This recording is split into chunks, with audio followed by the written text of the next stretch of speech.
सभी श्रोतागण भक्तगणों को राधे राधे। अधिक मास, जिसे लोध मास या पुरुषोत्तम मास भी कहते हैं, यह प्रति 3 वर्ष में आने वाला अधिक मास भगवान श्री हरि विष्णु और लक्ष्मी को अति प्रिय है। इस मास में भगवान विष्णु की आराधना की जाती है। इस पुरुषोत्तम मास का महात्म्य हम प्रतिदिन वाचन करेंगे, जिसे आप हमारे YouTube चैनल अद्भुत ज्ञान एवं भक्ति पर प्रतिदिन सुन सकते हैं। श्री गणेशाय नमः। अथ श्री पुरुषोत्तम मास 23वां अध्याय। राजा ने कहा, हे मुनिश्रेष्ठ, पुरुषोत्तम मास में दीपदान का क्या महत्व है, सो आप कृपा करके मुझसे कहिए। वाल्मीकि ऋषि बड़े हर्ष से कहने लगे, भाग्यनगर में चित्रबाहु नाम का राजा राज्य करता था। वह सत्य प्रतिज्ञा वाला, बुद्धिमान, शूरवीर, क्षमाशील, सब धर्मों का जानने वाला, शील रूप, दया से युक्त, पूजनीय, भगवान का भक्त था। एक दिन दूर से आए हुए अगस्त्य मुनि को देखकर दंडवत नमस्कार कर विधि से पूजन करके भक्ति से आसन बिछाकर ऋषि के आगे बैठकर विनय से नम्रता के साथ बोला, आज मेरा जन्म सफल हुआ, जो श्री कृष्ण के सेवक आप मेरे घर पधारे। फिर सिर झुकाकर राजा हाथ जोड़कर कहने लगा, महाराज, मेरे यहाँ बहुत सी लक्ष्मी और अकंटक राज्य कैसे हुआ, और यह पतिव्रता स्त्री मुझे कैसे प्राप्त हुई? मैंने ऐसा कौन सा अच्छा कार्य किया है?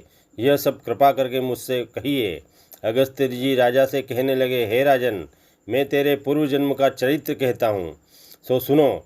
सुंदर चमत्कार पूर्व में मणिग्रीव नाम से तू विख्यात था।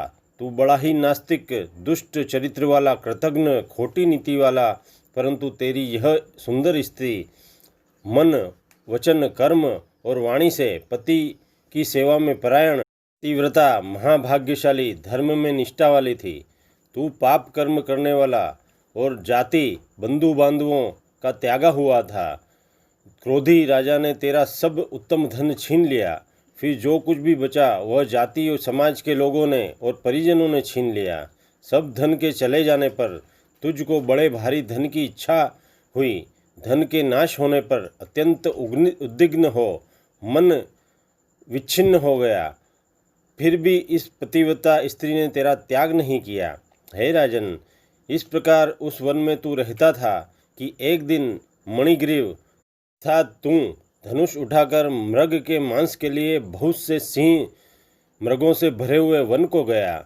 उस मनुष्य रहित वन के मार्ग में उग्रदेव नाम से प्रसिद्ध एक मुनि दिशा भूलकर दोपहर होने से तृष्णा से अत्यंत पीड़ित मूर्छित अवस्था में होकर वहां पर गिर पड़े। तब उस मार्ग के भूले हुए दुखित ब्राह्मण को देखकर तेरे मन में दया उत्पन्न हो गई और तुम उनको उठाकर अपने आश्रम में ले आया। तुम दोनों स्त्री पुरुषों ने उस उग्रदेव की अत्यंत सेवा की। तब वह महायोगी चैतन्यता को प्राप्त होकर आश्चर्य करने लगा कि मैं कहाँ था और इस वन में मुझको कौन ले आया। उग्रदेव बोला, मैं तुमको नहीं जानता हूँ कि तुम कौन हो, सो बतलाओ, क्योंकि बुद्धिमान ब्राह्मण को बिना जाने हुए नहीं रहना चाहिए। मणिग्रीव कहने लगा, हे द्विजश्रेष्ठ शार्दुल, मैं भाई, बंधु बांधुओं तथा जाति समाज के लोगों का त्यागा हुआ मणिग्रीव नाम का शूद्र हूँ। उग्रदेव ने शूद्र के वचनों को सुनकर अत्यंत प्रसन्नता से फलाहार कर जल पिया।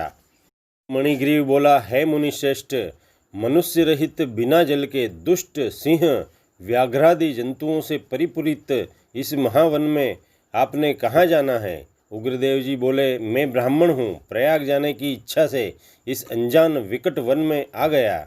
तुमने मुझको जीवनदान दिया है, अतः अब बतलाओ तुमको क्या प्रदान करूँ? हे मणिग्रीव, किस दुख से तुम दोनों स्त्री पुरुषों ने वन का आश्रय लिया, सो मुझसे कहो, मैं तुम्हारे सब दुख दूर करने की चेष्टा करूँगा। अगस्त्य ऋषि कहने लगे।